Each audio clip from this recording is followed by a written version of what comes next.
Soy Alfonso Salvador para 1959 Radio.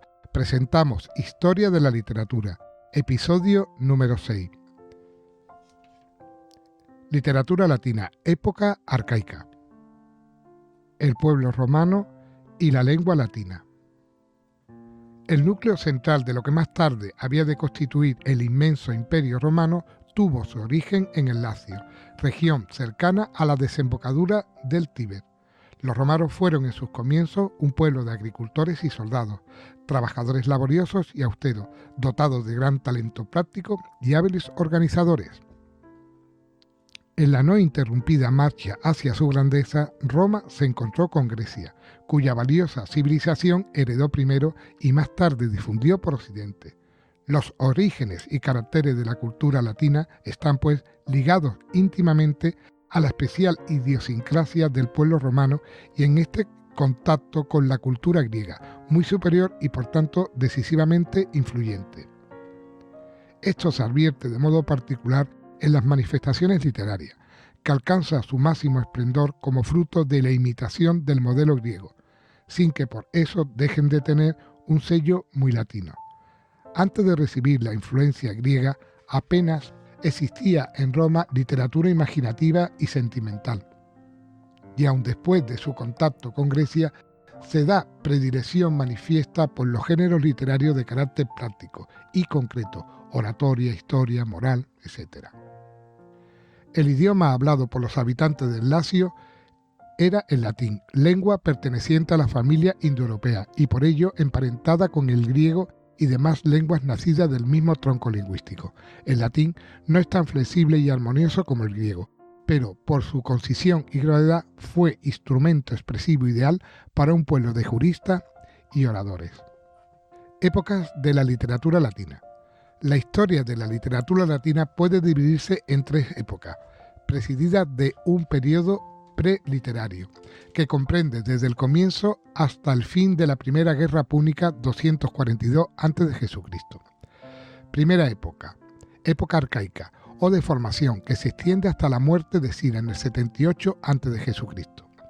La segunda época, época clásica o Edad de Oro, que a su vez suele dividirse en dos periodos, el de César y el de Augusto, hasta el año 14 después de Jesucristo. Tercera época, época posclásica o de decadencia, en la que pueden considerarse dos etapas. La primera, o Edad de Plata, hasta la muerte de Trajano, 117 después de Jesucristo, y la segunda hasta la caída del Imperio Romano de Occidente en el 476.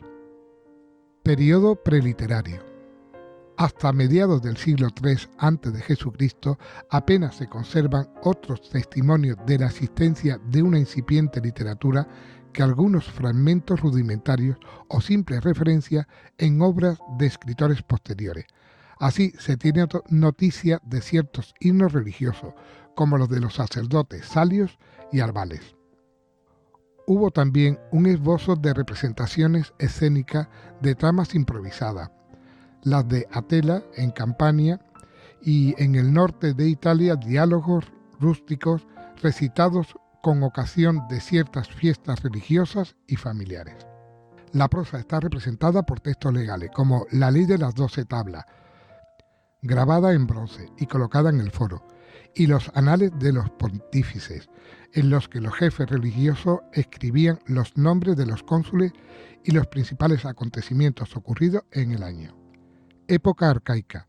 La época arcaica o de formación se inicia cuando la literatura latina se pone en contacto con la griega, después de la conquista de la Magna Grecia y Sicilia por los romanos.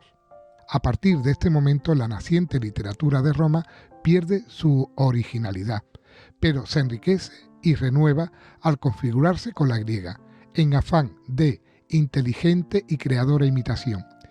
Y aún más, puede afirmarse que Roma continúa y vigoriza la decadente literatura griega y toma a su cargo la tarea de universalizarla. La poesía. El esclavo griego Livio Andrónico, siglo III, introdujo en Roma la influencia helenística con su traducción de la Odisea y la adaptación de algunas tragedias y comedias griegas al ambiente latino. Más original fue Neonebio, siglo III, que escribió el poema Las guerras púnicas, de tema contemporáneo. Cultivó también el teatro, en la que introdujo a veces asuntos romanos.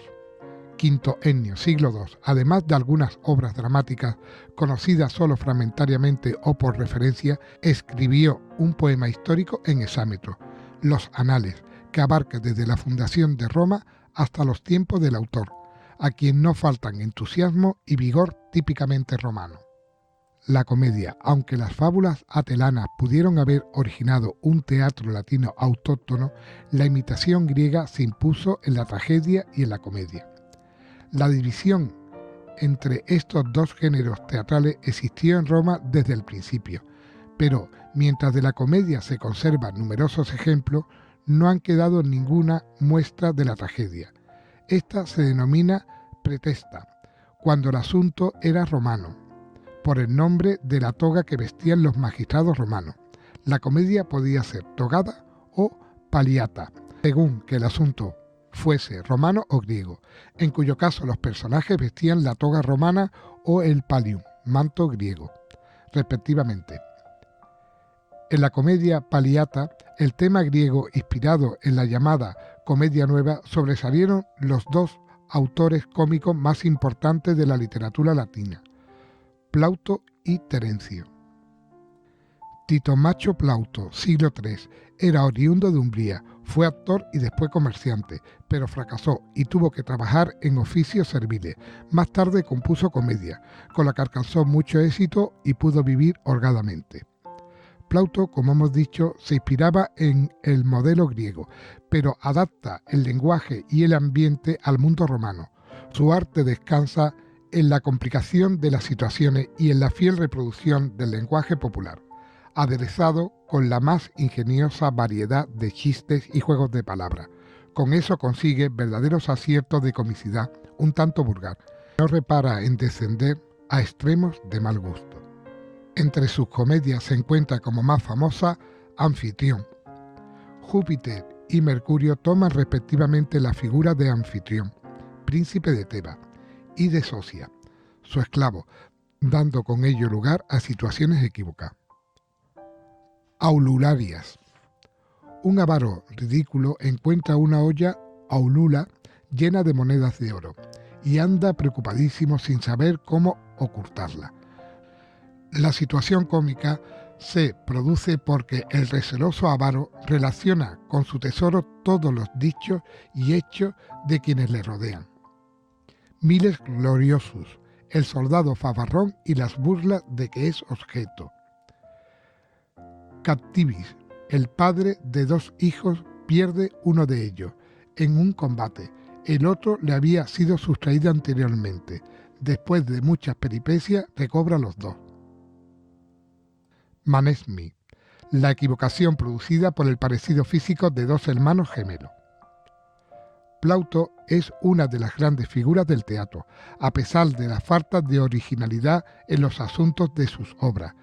Estas revelan las extraordinarias dotes cómicas de su autor y explican la influencia que ejerció posteriormente. Terencio. Publio Terencio Afer, siglo II. Nació en Cartago y fue vendido como esclavo a un senador romano, que le educó esmeradamente y además de darle sus propios nombres le otorgó la libertad. Terencio toma sus asuntos del griego, Menandro, a quien sigue también en las intenciones moralizadoras. Ocupa con Plauto el primer lugar entre los autores cómicos latinos, pero son notables las diferencias entre ambos. Terencio es más artista que Plauto. No tiene tanta facilidad para las situaciones cómicas, pero éstas resultan en él más naturales. Difieren también en el lenguaje, culto y refinado de Terencio, de acuerdo con el medio social en el que vivió. Asimismo, ahonda más en las características psicológicas de los personajes. Estas cualidades justifican el posterior influjo de Terencio en el teatro, no menor que el de su genial compatriota. Conocemos 6 obras suyas: Adrián, Escira, la suegra, El eunuco, Formión, el parásito, y Adelfi, los hermanos, donde se presenta el contraste entre la educación severa o indulgente que reciben dos hermanos, y se defiende esta última. Reacción contra el helenismo. Catón el censor. La influencia cultural helénica no triunfó sin resistencia. Uno de los representantes más ilustres de esta oposición fue Marco Poncio Catón, denominado el censor, siglo II, que ha pasado a la historia como prototipo de defensor acérrimo de las antiguas virtudes romanas. Desempeñó diversos cargos públicos y fue notable orador. Como escritor, procuró impulsar la prosa latina. Su estilo, reflejo de su carácter, es sobrio y enérgico. Quedan fragmentos de su obra histórica, Los orígenes, referente a pueblos romanos, y el tratado didáctico de agricultura.